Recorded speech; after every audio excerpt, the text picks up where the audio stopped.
Assalamu alaikum, dear students. Hope you are all fine. Welcome to the practical course of Industrial Electronics. Here's your lab instructor Nashita Alwaz.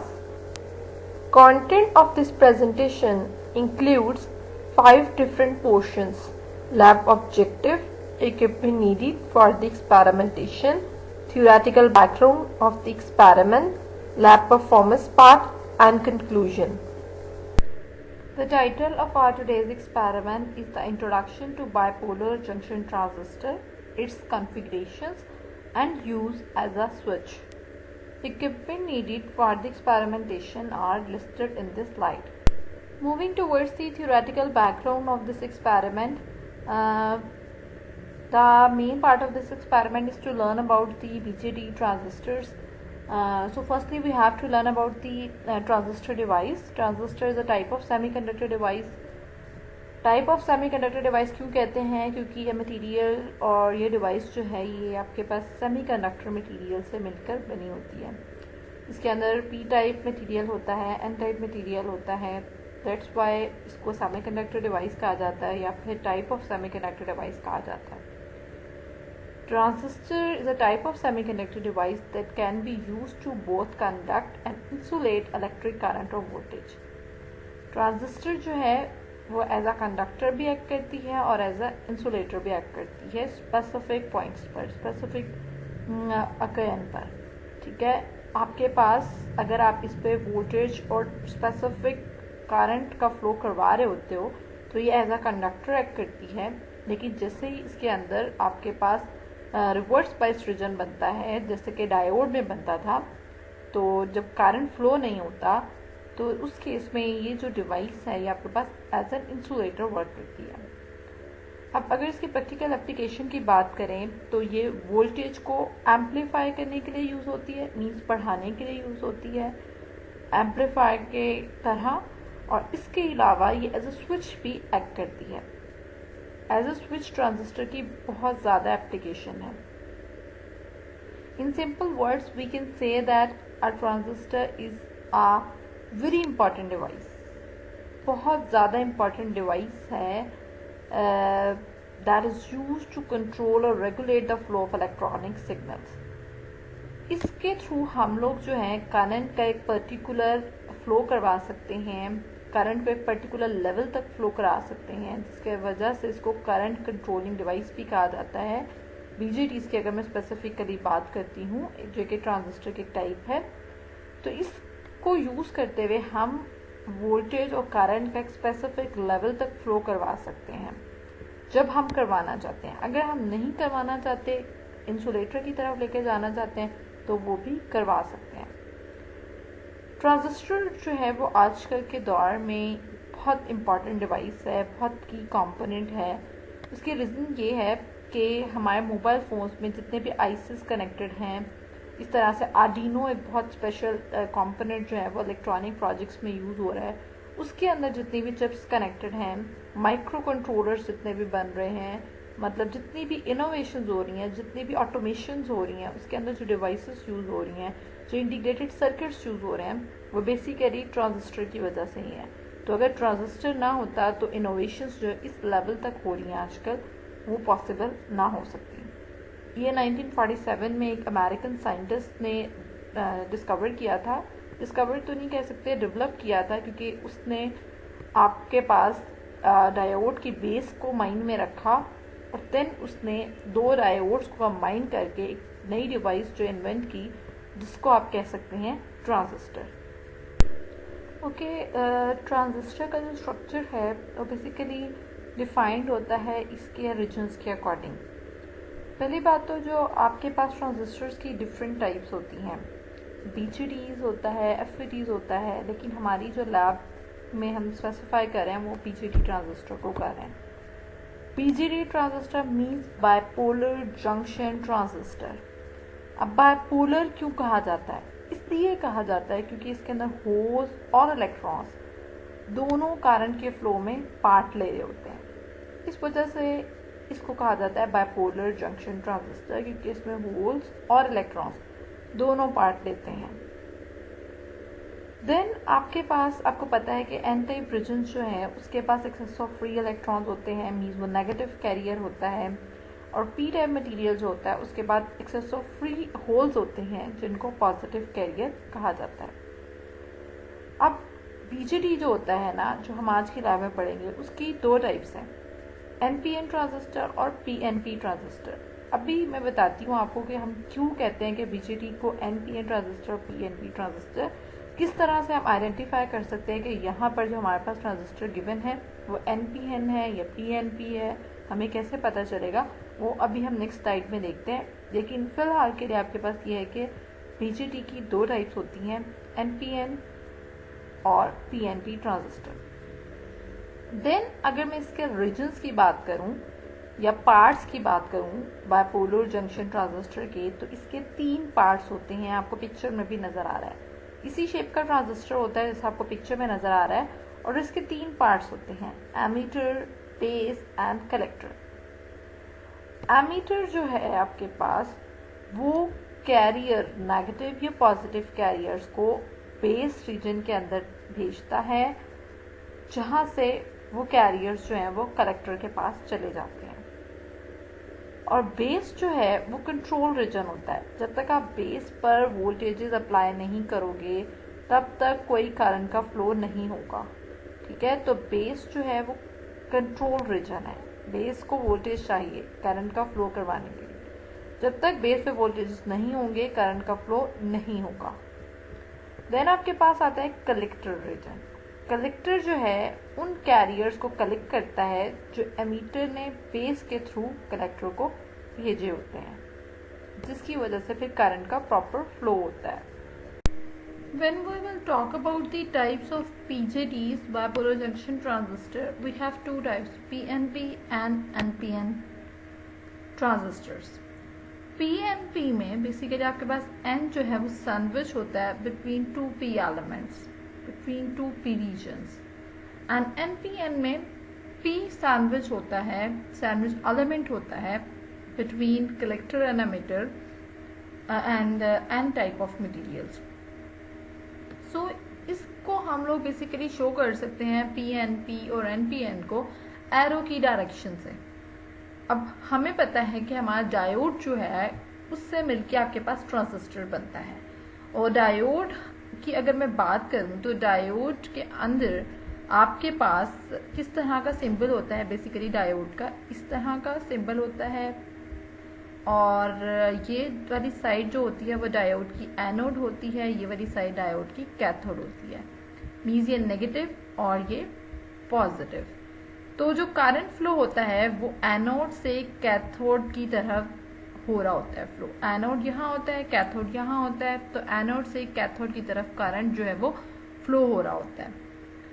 तो अगर मैं बात करूं कि PNP transistor की, तो इसके अंदर ये वाला जो मेरा रीजन है ये है N, ठीक है। कलेक्टर जो है वो मेरे पास P है और एमीटर भी मेरे पास P है।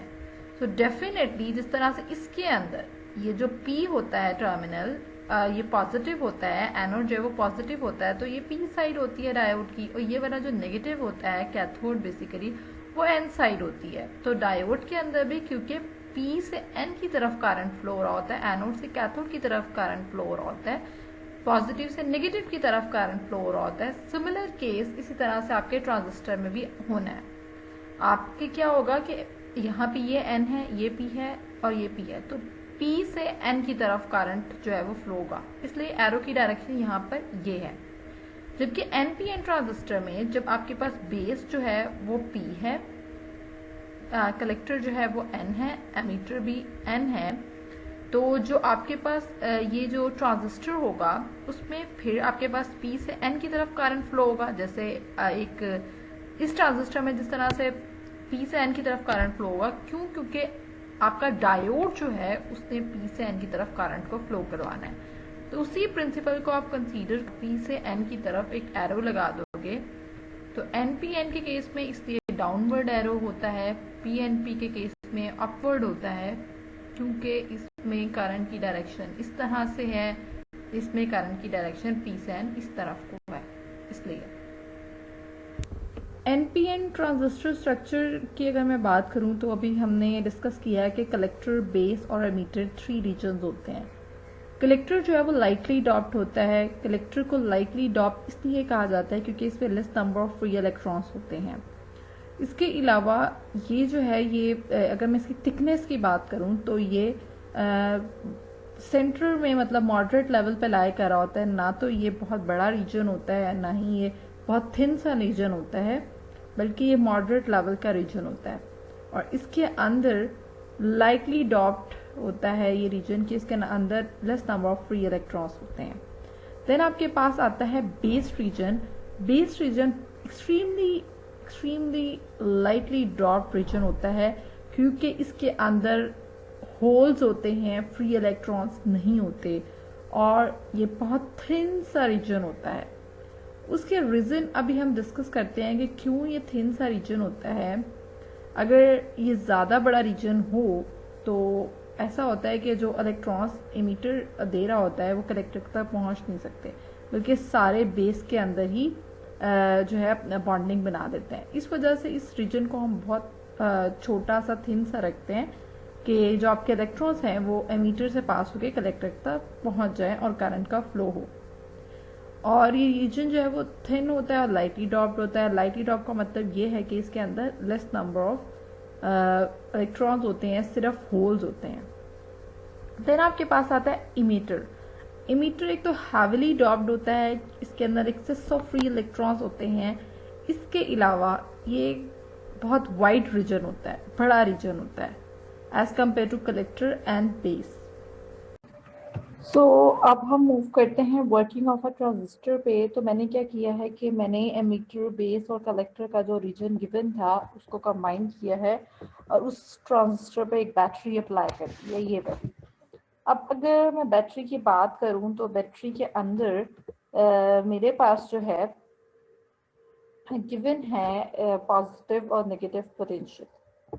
ओके, पॉजिटिव और नेगेटिव पोटेंशियल जब मेरे पास गिवन है तो बेसिकली मैं क्या करूँगी कि मैं उन पॉजिटिव और नेगेटिव पोटेंशियल को, पॉजिटिव पोटेंशियल को मैंने अप्लाई किया हुआ है कलेक्टर पे और नेगेटिव पोटेंशियल को मैंने अप्लाई किया हुआ है एमिटर पे। तो अगर मैं देखती हूँ कि मेरे पास जो होता है बेसिकली एमीटर वो नेगेटिवली है, मतलब ये भी नेगेटिव है और ये भी नेगेटिव है क्योंकि एन है। ठीक है, एन पी एन ट्रांजिस्टर, ये एन है, ये मेरे पास पी है और ये मेरे पास फिर अगेन से एन है। तो ये भी नेगेटिव है, ये भी नेगेटिव है, तो ये ओके है। मतलब इस तरह का सिनेरियो बन सकता है। ये फॉरवर्ड बाइस है कि इसको मैं कहूँगी ये है मेरे पास फॉरवर्ड बाइस। लेकिन यहाँ पॉजिटिव है और यहाँ नेगेटिव है, तो ये तो हो गया रिवर्स बाइस। ऐसी चीज़ पॉसिबल नहीं है। रिवर्स बाइस में जो मेरे पास कनेक्शन है, मेरे पास कोई करंट का फ्लो नहीं हो रहा होता, तो इस तरह का कनेक्शन जो है वो पॉसिबल नहीं है अगर मैं एक बैटरी अप्लाई करती हूँ अपने ट्रांजिस्टर के क्रॉस। तो यहाँ पे जो पॉजिटिव पोटेंशियल है ये थोड़ी सी तो ट्राई करेगा इन इलेक्ट्रॉन्स को मूव करवाने की, पर डेफिनेट सी बात है ये रिवर्स बाइस रीजन है तो ये रीजन जो है वो ऑपरेट नहीं करेगा। ठीक है, सिर्फ यहाँ पे जो इलेक्ट्रॉन है ये नेगेटिव नेगेटिव चार्जेस हैं, ये थोड़ा सा फंक्शन परफॉर्म करेंगे पर proper function of transistor perform नहीं हो रहा होगा क्योंकि यहाँ पर जो इलेक्ट्रॉन्स है उनको हमने बेसिकली इस कलेक्टर रीजन तक पहुँचाना है, जो हमारा थीम ऑफ द ट्रांजिस्टर की वर्किंग का प्रिंसिपल है। अगर हम एक बैटरी अप्लाई करते हैं तो ये चीज़ पॉसिबल नहीं हो सकती। तो फिर हम क्या करेंगे, हम ऐसा करेंगे कि हम लोग यहाँ पर जो बेसिकली मेरे पास आ रहा है रीजन,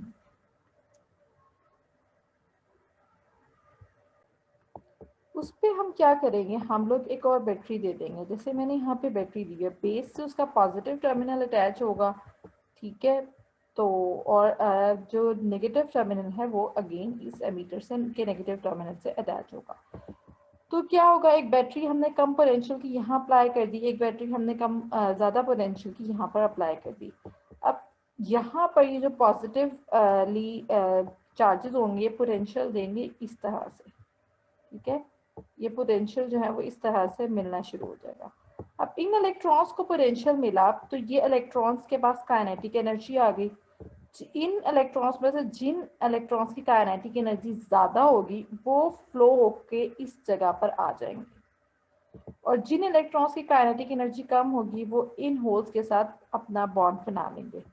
अब जो इलेक्ट्रॉन्स यहाँ पर आ गए हैं वो इलेक्ट्रॉन्स जो है वो इधर को मूव करना स्टार्ट कर देंगे। अब जैसे ही वो इधर को मूव करना स्टार्ट कर देंगे, ये पॉजिटिव है ये नेगेटिव है, तो अगर जैसे ही वो यहाँ पर मूव करना स्टार्ट कर देंगे तो आपका इलेक्ट्रॉन का जो फ्लो है वो प्रॉपर इस तरह से स्टार्ट हो जाएगा पूरा रीजन में, कि ये पोटेंशियल मिला, यहाँ से आपने पोटेंशियल मिला, ये पोटेंशियल ने इलेक्ट्रॉन्स को फोर्स किया, फोर्स जो कम काइनेटिक एनर्जी वाले थे उन्होंने इसके साथ बॉन्ड बना दिया, जो ज्यादा काइनेटिक एनर्जी वाले थे उन वो इधर चले गए, उधर से वो पॉजिटिव की तरफ उनकी जो अट्रैक्शन हुई क्योंकि ऑपोजिट थे तो वो इधर को मूव होना शुरू हो गए, तो वन साइकिल में आपका करंट जो है वो फ्लो होना स्टार्ट हो गया। तो ये बेसिकली ट्रांजिस्टर जो है वो इस तरह से आपके पास वर्क कर रहा होता है कि आप एक बैटरी यहाँ अप्लाई करते हो, एक बैटरी यहाँ पर अप्लाई करते हो ट्रांजिस्टर के ऊपर, ये कम पोटेंशियल की होती है, ये ज्यादा पोटेंशियल की होती है। अब यहाँ पर से जो इलेक्ट्रॉन्स ने मूव करना है ना, ये जो यहाँ इधर मेरे पास जो इलेक्ट्रॉन्स थे जिन पर मैंने पोटेंशियल दिया था उधर इन्होंने इधर मूव किया, तो ये इलेक्ट्रॉन्स तब तक नहीं मूव करेंगे जब तक मैं यहाँ जो बैरियर होगा ना डिप्लेशन रीजन का उसको क्रॉस नहीं कर लेती। मुझे इस जगह पर इस बैटरी पर इतना वोल्टेज देना है कि यहाँ पर ये जो बैरियर बना हुआ है उस बैरियर को मेरे ये वाले इलेक्ट्रॉन्स जो है वो क्रॉस करके इधर जाए, फिर ये वाले इलेक्ट्रॉन्स क्रॉस करके इधर जाए। इतना पोटेंशियल जो है वो मुझे प्रोवाइड करना पड़ेगा इस बैटरी का, देन जो है वो मेरी मूवमेंट जो है वो स्टार्ट होगी। सो इस तरह से आपका जो ट्रांजिस्टर है वो वर्क कर रहा होता है। When the base emitter junction is forward biased, the electrons will flow from the n-type region towards the p-type region and the minority carriers holes moves towards the n-type region. When they meet each other, they will combine, enabling a current to flow across the junction. When the junction is reverse biased, the holes and electrons move away from the junction, and now the depletion region forms between the two areas and no current will flow through it. Transistor configuration is a connection of transistor to get variety operations.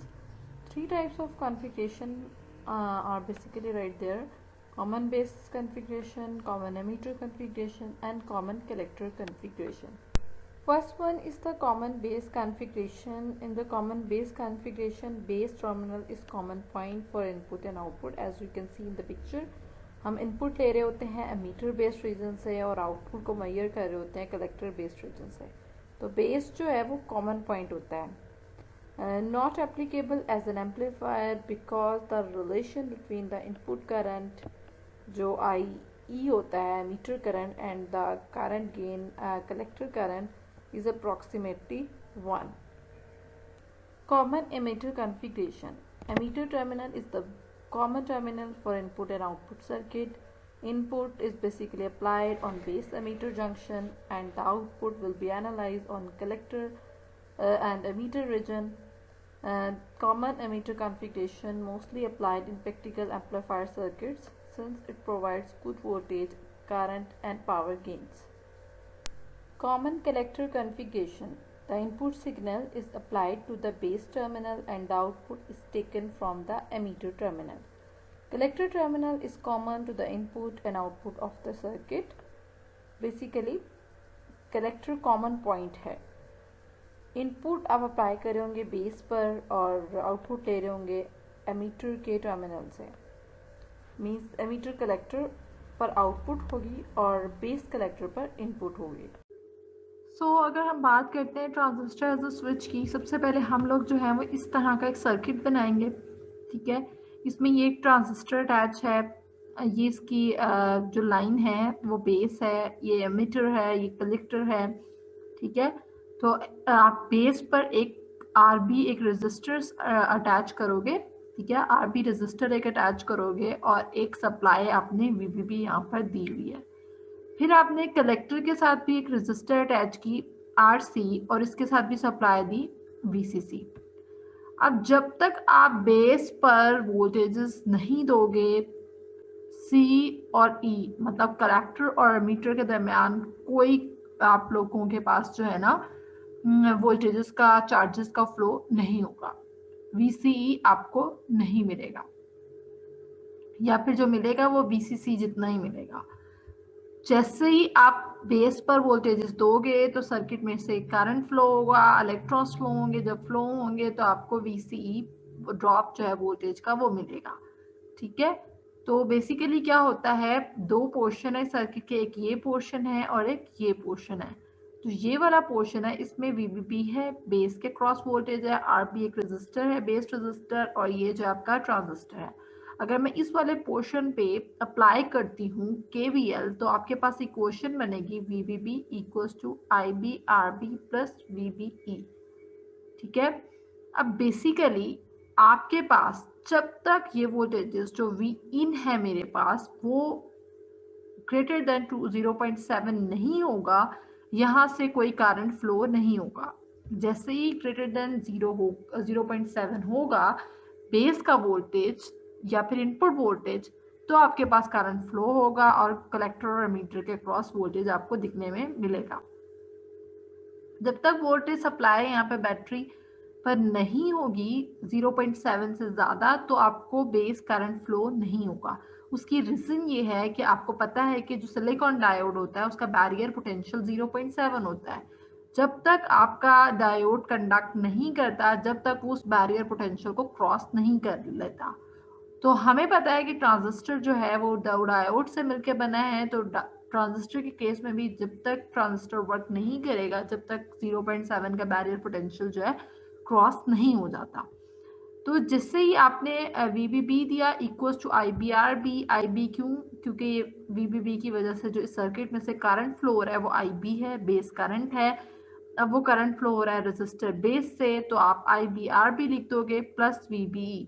अब VBE क्या है, ये वाला voltage जो base और ammeter के cross आप लोगों को दिखने में मिल रहा है।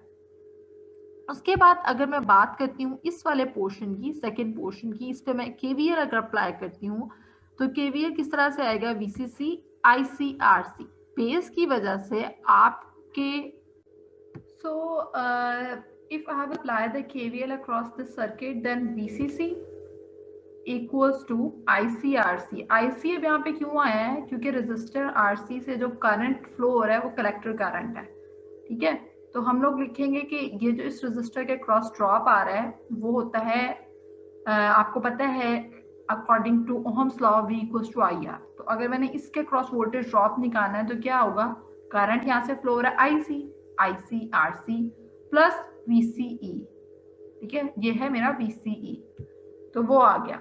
अब VCE क्या है, मेरा आउटपुट वोल्टेज। जब इनपुट वोल्टेज कौन सा है, जो बेस के क्रॉस वोल्टेज है। आउटपुट वोल्टेज कौन सा है, जो कलेक्टर से एमीटर के दरम्यान में है। कलेक्टर से वो आपके इलेक्ट्रॉन्स का फ्लो एमीटर तक तब तक नहीं होगा जब तक बेस वोल्टेज नहीं होगा। ठीक है, तो आउटपुट वोल्टेज आपका क्या है, VCE। तो मैंने VCC equals to ICRC plus V0 वो लिख दिया। फिर मैंने लिखा, सेपरेट कर दिया, V0 equals to VCC minus ICRC। इस फैक्टर को मैं इधर ले गई, माइनस हो गया तो ये आ गया मेरे पास। अब आपके पास जब तक ये वोल्टेजेस VI वोल्टेजेस बेस को मिलेंगे, ट्रांजिस्टर वर्क करेगा और कलेक्टर से एमीटर तक वोल्टेज ड्रॉप्स आएंगे। जैसे ही VI इनपुट वोल्टेज बेस तक नहीं जाएंगे, कलेक्टर से एमीटर के दरम्यान कोई वोल्टेजेस का फ्लो नहीं होगा और ट्रांजिस्टर वर्क नहीं करेगा। अब अगर मैं बेसिकली करैक्टरिस्टिक्स की बात करती हूँ कि किस तरह की करैक्टरिस्टिक कर्व मुझे दिखने को मिलती है ट्रांजिस्टर एज अ स्विच के केस में, तो आपके पास जो इनपुट वोल्टेज है वो एक्स एक्सिस पे है, आउटपुट वोल्टेज वाई एक्सिस पे है। इनपुट वोल्टेज क्या है, बेस के वोल्टेजेस, और आउटपुट वोल्टेजेस क्या है, वो वोल्टेजेस जो हमें कलेक्टर से एमिटर के दरम्यान में मिलेंगे। तो आपको पता है जब आपका इनपुट वोल्टेज 0 होगा, बेस के क्रॉस कोई वोल्टेज आपको नहीं आपने अप्लाई किया होगा, तो कलेक्टर से एमीटर के दरम्यान में जो वोल्टेज मिलेंगे वो एग्जैक्टली वही वोल्टेजेस होंगे जो आपको VCC सप्लाई से मिलेंगे। ठीक है, VCC सप्लाई जो कलेक्टर के क्रॉस आपने लगाई थी वही वोल्टेज ड्रॉप आपको कलेक्टर से एमीटर के दरम्यान में मिलेंगे। तो यहाँ हाईएस्ट वैल्यू अकर हो रही होगी। फिर आहिस्ता आहिस्ता जैसे आपने बेस वोल्टेज अप्लाई किया, उसको बढ़ाना शुरू किया, तो उसने तब तक वर्क नहीं करना जब तक बेस वोल्टेज ने बैरियर पोटेंशियल को क्रॉस नहीं कर लिया। जैसे ही बेस वोल्टेज जो है उसने बैरियर पोटेंशियल को क्रॉस किया, वो ग्रेटर देन 0.7 हुआ, ट्रांजिस्टर वर्क करेगा। ट्रांजिस्टर ने वर्क करना है, जैसे ट्रांजिस्टर जो है एक्टिव रीजन में चला गया, उसने वर्क करना शुरू कर दिया, तो क्या होगा, आपका जो है ना VCE के क्रॉस वोल्टेजेस ड्रॉप होना शुरू हो जाएंगे। क्यों ड्रॉप होंगे? उसकी रीजन ये है कि आपने अभी देखा है सर्किट के अंदर कि आप लोगों के पास बेसिकली जो आपके पास ये वाला ड्रॉप है, ठीक है, ICRC।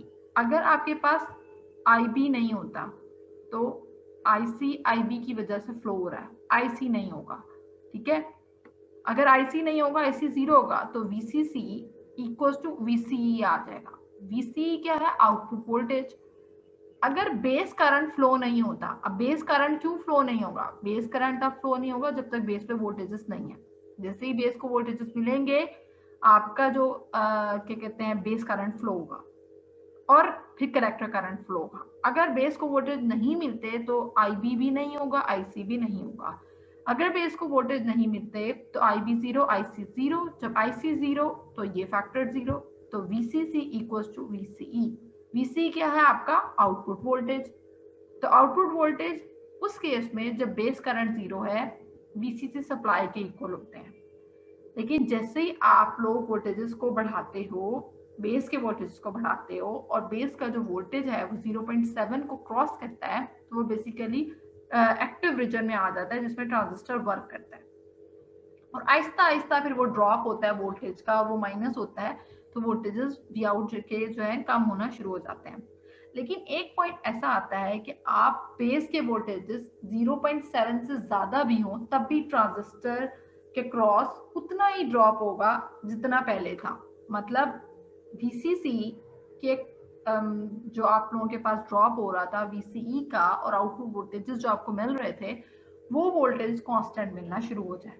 एक पॉइंट आएगा कि 0.7 से ज्यादा भी आपका जो ट्रांजिस्टर है उसका ड्रॉप, बेस का जो वोल्टेज है 0.7 से ज्यादा भी होता है, फिर भी ट्रांजिस्टर के क्रॉस आप लोगों को जो आउटपुट वोल्टेज मिलते हैं वो कांस्टेंट रहते हैं। उस रीजन को आप कहते हैं सैचुरेशन रीजन। वो यहाँ पे आपको नजर आ रहा है कि ट्रांजिस्टर के बेस वोल्टेजेस जो है वो 0.7 से ज्यादा भी हैं, लेकिन फिर भी आपको जो आउटपुट वोल्टेज है वो कांस्टेंट ही मिल रहा है, उसमें कोई चेंज नहीं हो रहा। उसको कहते हैं सैचुरेशन रीजन, जिसमें आपका ट्रांजिस्टर का वोल्टेज, मतलब आउटपुट वोल्टेज आहिस्ता आहिस्ता कम होता है ड्रॉप्स की वजह से कलेक्टर करंट के। उसको कहते हैं एक्टिव रीजन। और जब आपका ट्रांजिस्टर भी वर्क नहीं कर रहा होता और आउटपुट वोल्टेजेस जो है वो VCC के इक्वल होते हैं, उस दौरान उस रीजन को आप कहते हैं कट ऑफ रीजन। तो ये आपका बेसिकली होता है ट्रांजिस्टर एज अ स्विच का फंक्शन वर्किंग।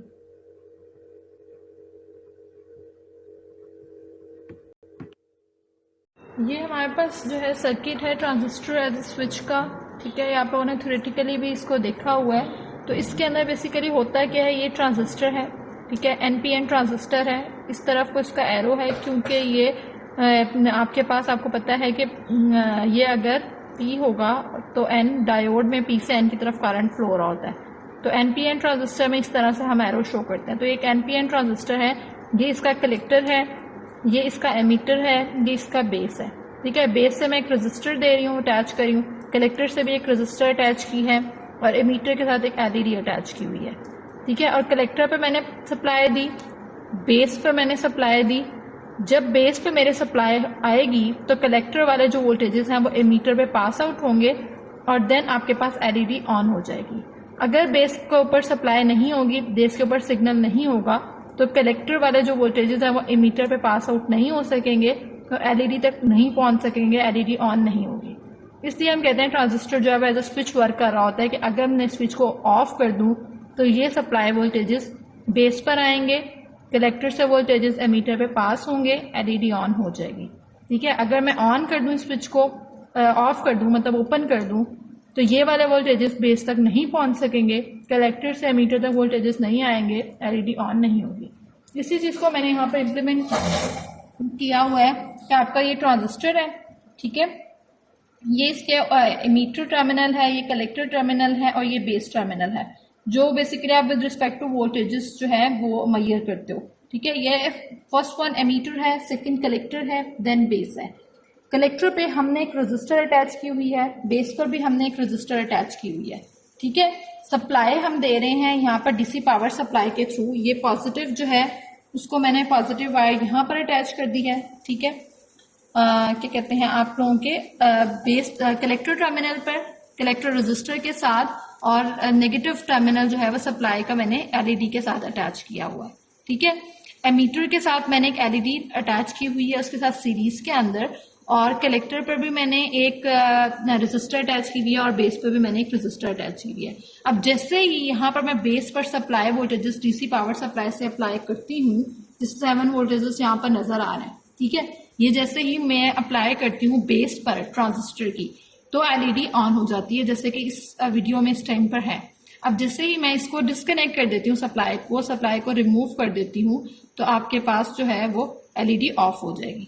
जैसे ही मैं बेस पर सप्लाई वोल्टेजेस दूंगी तो एलईडी ऑन हो जाएगी। जैसे ही मैं रिमूव करूंगी सिग्नल बेस पर से, तो आपके पास एलईडी ऑफ हो जाएगी। ये basically transistor as a switch जो है आपके पास वर्क कर रहा है कि सप्लाई आपके पास आ रही है, बेस पर सप्लाई आ रही है, जब स्विच क्लोज था बेस पर सप्लाई आ रही है, कलेक्टर से मीटर पर वोल्टेजेस जा रहे हैं और एलईडी ऑन हो रही है।